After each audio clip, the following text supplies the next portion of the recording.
You wanted the best. You've got the best podcast. The hottest podcast in the world.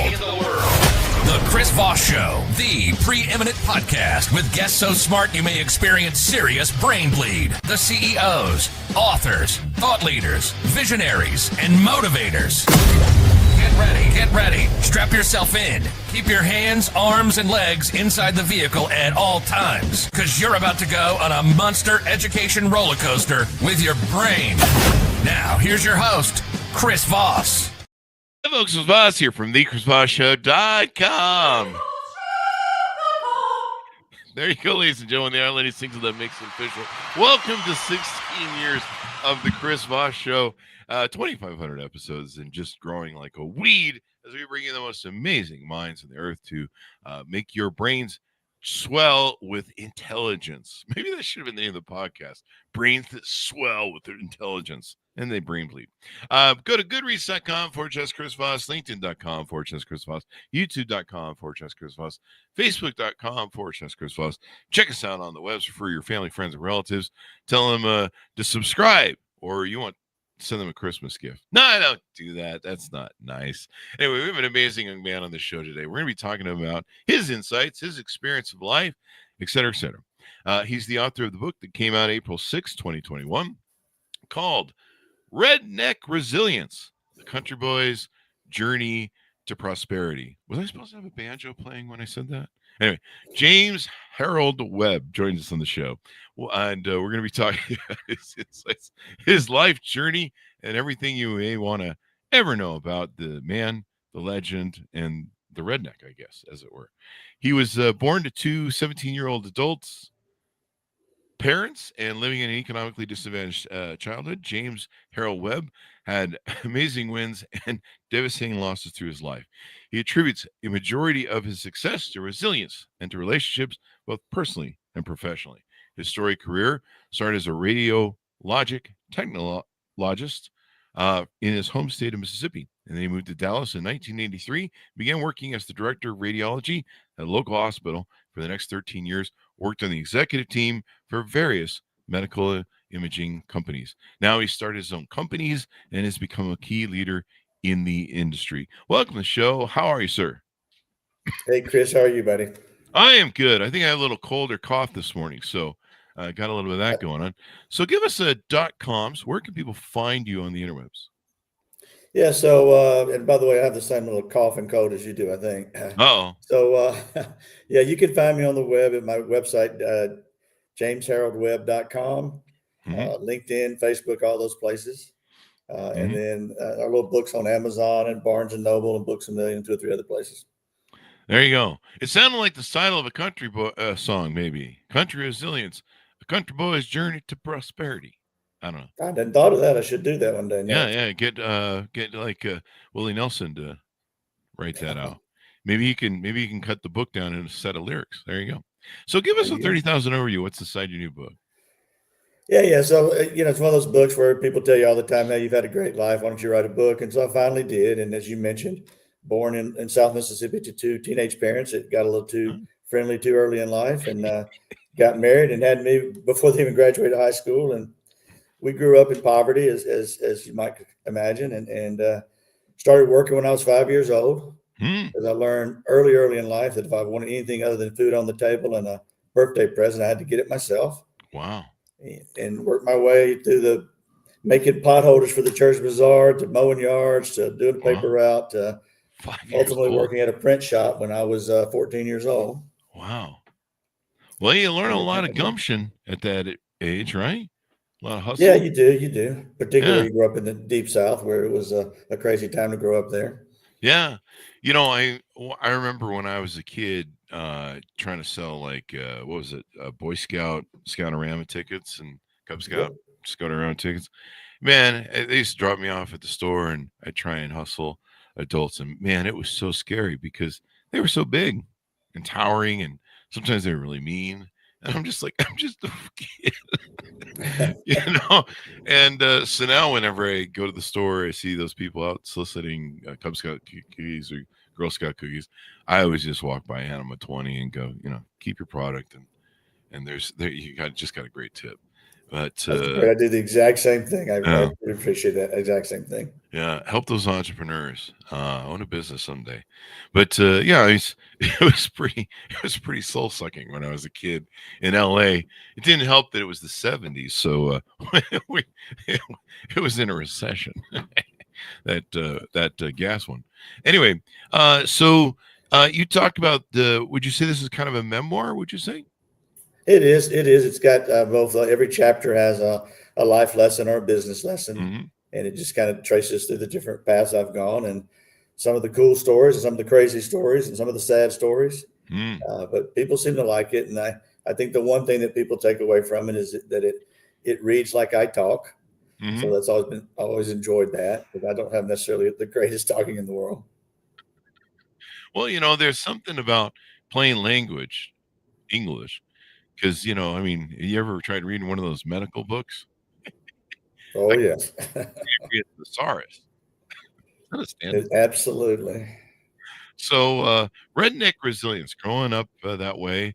You know, I was like you. I got a paper out early on. I think it was like 10 or 11 that we could do it, Mhm.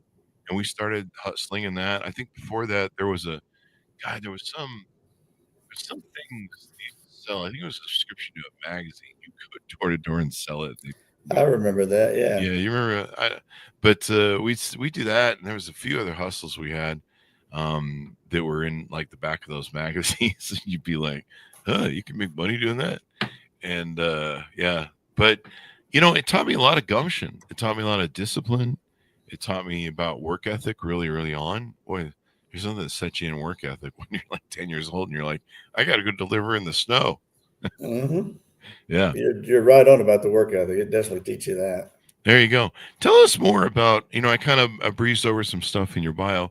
Tell us about your upbringing. Give us a little bit more color into the background there and take us up through, you know, your work in the medical field and then starting your own companies. Sure. So again, grew up in the Deep South, right in the middle of segregation. I can remember National Guard being on our high school campus, and my family was not uh, part of that whole process. Actually, my best friend was African American when I grew up, Mhm. which actually caused us a little grief in the South. Mhm. And then, one day I decided to go to local junior college. I think I went to the bank and borrowed $525. And while walking through the campus, I saw a little sign that said, "You want to be an X-ray tech? Call this number." And I thought, well, I got a little girlfriend. I'm going to get married early because I'm a Mississippian. And I signed up for X-ray tech school. And the day I had my interview, the girl dumped me. But I still went to X-ray tech school, and that was a 2-year slave labor program. It was based out of the hospital, and Oh, wow. you basically work for free while you learn how to be an X-ray tech. Wow. Yeah, that led me to back to college in the daytime when I worked the night shift in the emergency room, and got a ton of crazy stories about that. I'll bet. Yeah. And then the day I graduated from college, I was 21 years old. The hospital administrator called me to his office, and they offered me the job of director of education of the program I just graduated from 18 months earlier. So at 21 years of age, I was the youngest radiology education director in the country, and had 15 students, 8 of them my age, 3 of them I went to high school with, and quite the learning experience there as well. There you go. What a journey. And was it hard to transition from working for other people to starting your own companies? It wasn't when I did it, because that was along into my journey, because I thought initially I was just going to climb the corporate ladder, Mm-hmm. and did that, and did everything you're supposed to do or not supposed to do. I got the master's degree and thought I was going to be a hospital administrator. And then this thing called MRI came out in the 80s, and I got involved in that early Oh, on the wow. business side.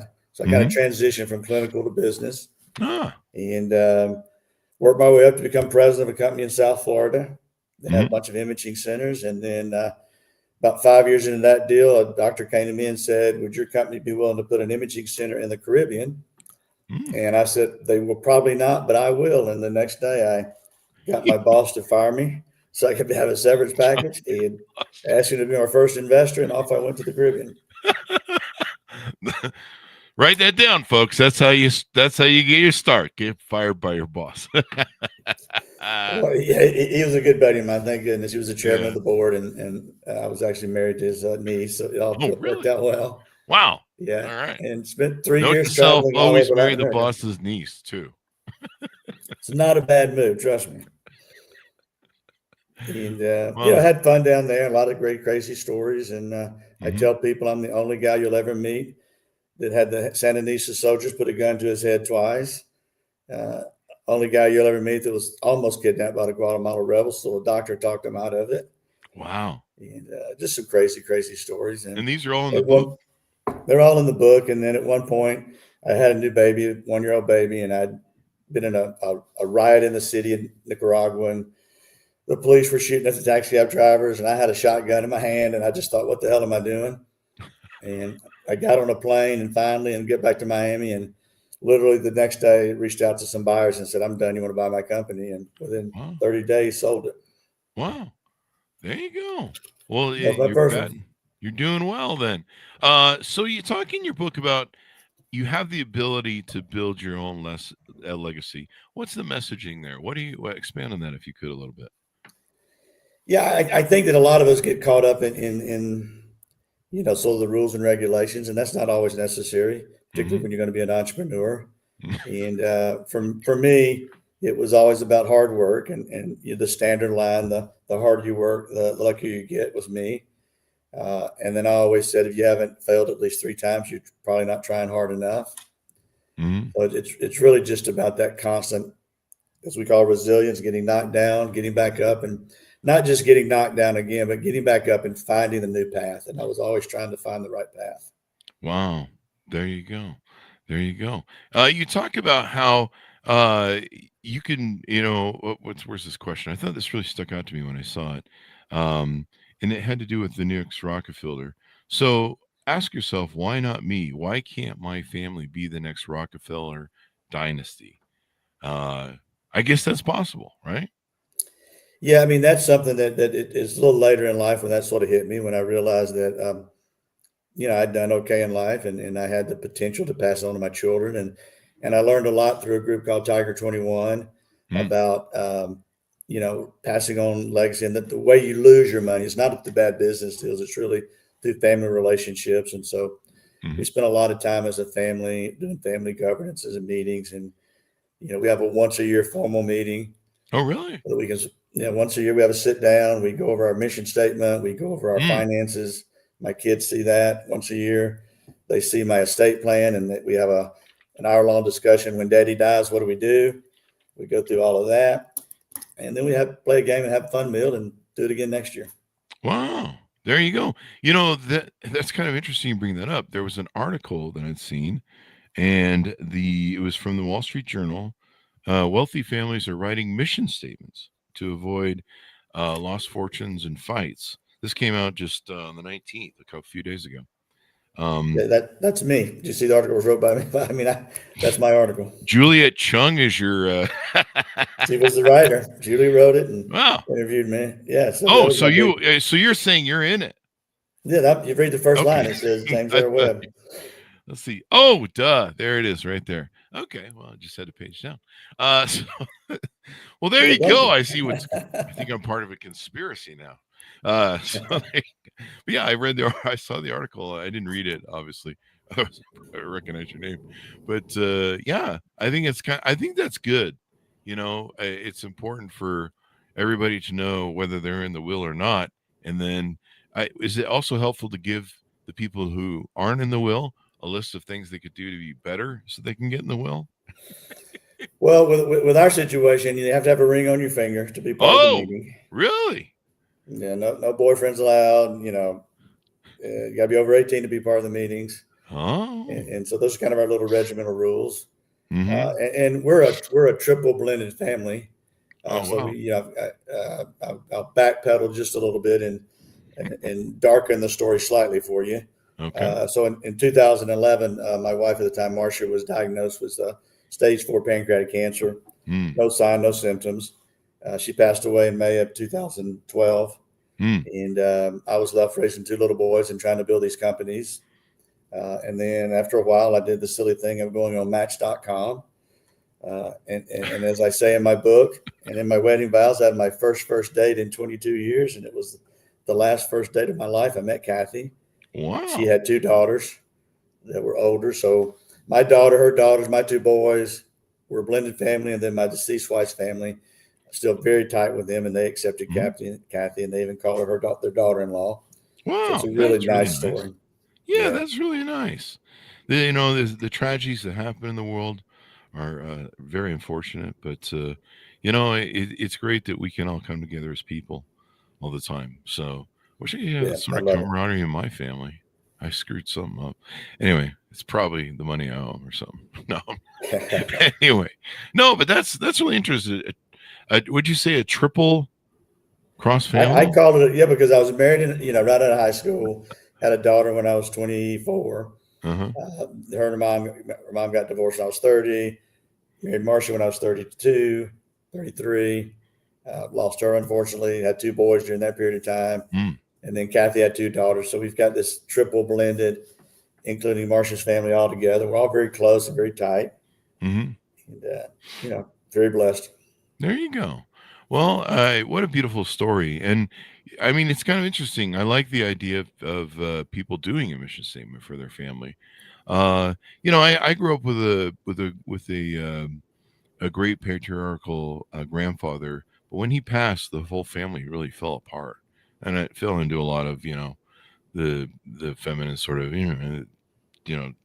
what would you call it? I don't know. The gals didn't like each other. That was it. Right. And what I get.